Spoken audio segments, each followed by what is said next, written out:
If you're wondering which gaming phones are worth your money, stick around. After we run through each product, I'll give you my personal take. Would I buy it or would I skip it? No fluff, just my honest opinion. Let's get into it. REDMAGIC 10S Pro. This thing is an absolute gaming monster with that overclocked Snapdragon chip and massive battery that just refuses to die even after hours of max settings Genshin. The shoulder triggers and cooling actually work, so you stay in the zone without turning into a hand warmer. Would I buy it?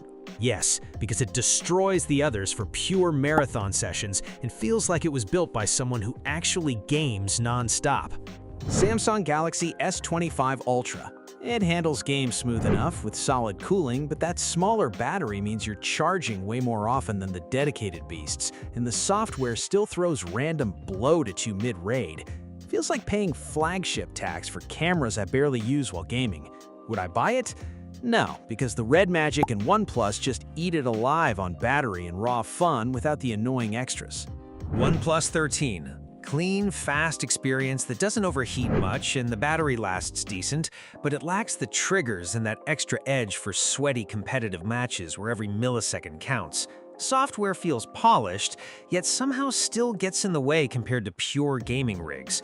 Would I buy it? Maybe, because it's the least annoying daily driver here, but I'd still grab the REDMAGIC for actual serious play. POCO F7 Ultra. Bang for buck king with Snapdragon power that runs hot titles fine for the price, but the software bugs and weaker sustained cooling make it throttle faster than the big boys after a long session. Cameras are whatever, and it just doesn't feel premium in hand. Would I buy it? No, because why settle for this when the Nubia or REDMAGIC give more without the cheap compromises creeping in?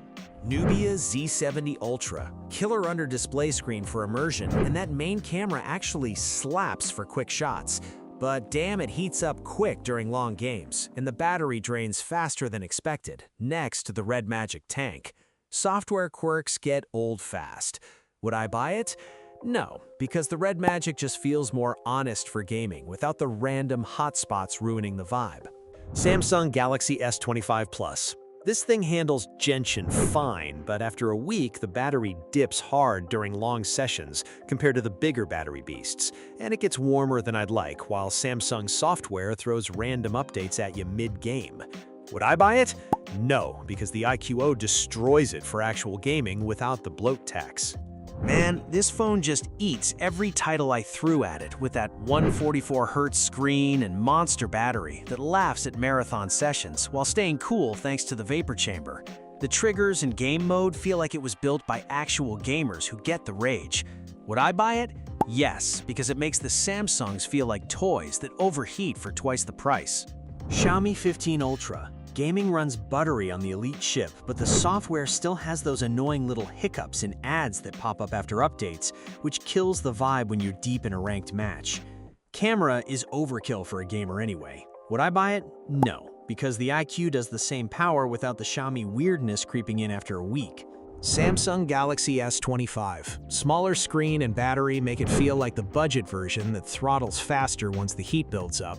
And yeah, it plays okay, but why settle when the Plus is right there, struggling already? The compact size is nice until your hands cramp holding it for hours.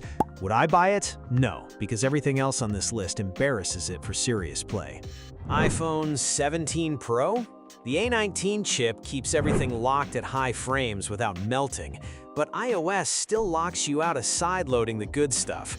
And that ecosystem tax hits different when Android phones give you more freedom for half the hassle. Feels premium until you want real customization. Would I buy it? Maybe because it never stutters, but I'd rather grab the iQOO and actually own the phone. OnePlus Ace 5 Pro. This thing rips through Genshin in every heavy title with buttery frames and barely breaks a sweat thanks to that massive battery that laughs at all-day sessions. The quick top-up is addictive, but the average cameras and occasional software quirks start grating after a week of real use. Would I buy it? Yes, because it actually delivers raw gaming power without the usual flagship tax nonsense. Realme GT7 Pro. It matches the Ace blow for blow on speed and battery endurance, while throwing in even crazier charging that juices you up stupid fast. feels like the more refined gamer pick, until the bloat and minor heating in marathon sessions remind you it's still a Realme. Would I buy it? Yes, because it edges out the competition on pure, no-compromise gaming value right now.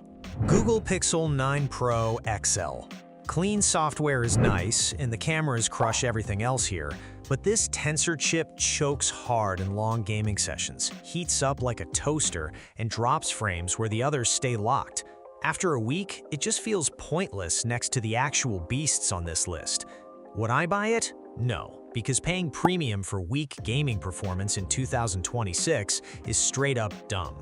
Honor Magic 7 Pro. Insane wireless and wired charging, plus solid frame rates in heavy games. Make it feel future-proof at first, but the battery drains quicker than expected during actual play, and some software annoyances pile up fast. Would I buy it? Maybe, because the charging magic is legit, but the Ace and Realme just feels stronger overall for pure gaming rage. Nothing Phone 3. The glyph lights are still cool and daily use is snappy, but that weaker chip throttles and gets toasty quick in real games compared to the elite monsters here. After a week, the whole thing feels like style over actual substance for serious sessions. Would I buy it? No, because why settle for mid-gaming when the others destroy it for similar cash? Sony Xperia 1 Mark VI. This thing crushes games on that Snapdragon 8 Elite with solid sustained performance and a killer gaming menu that actually helps during long sessions. Plus, the headphone jack is a godsend for wired audio without dongle bullshit. But the tiny 5,000 mAh battery drains fast when pushing high frames, and it feels overpriced as hell next to dedicated gaming rigs. Would I buy it?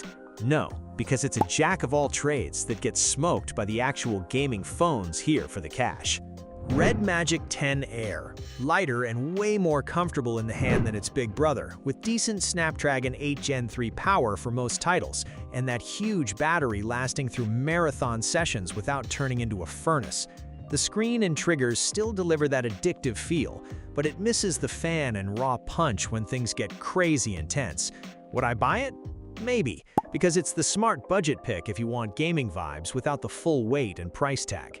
REDMAGIC 10 Pro. This beast with the fan and massive battery just eats every game alive at high settings for hours while staying cooler than the rest. Triggers feel perfect, and the whole package screams built for sweaty ranked grinds.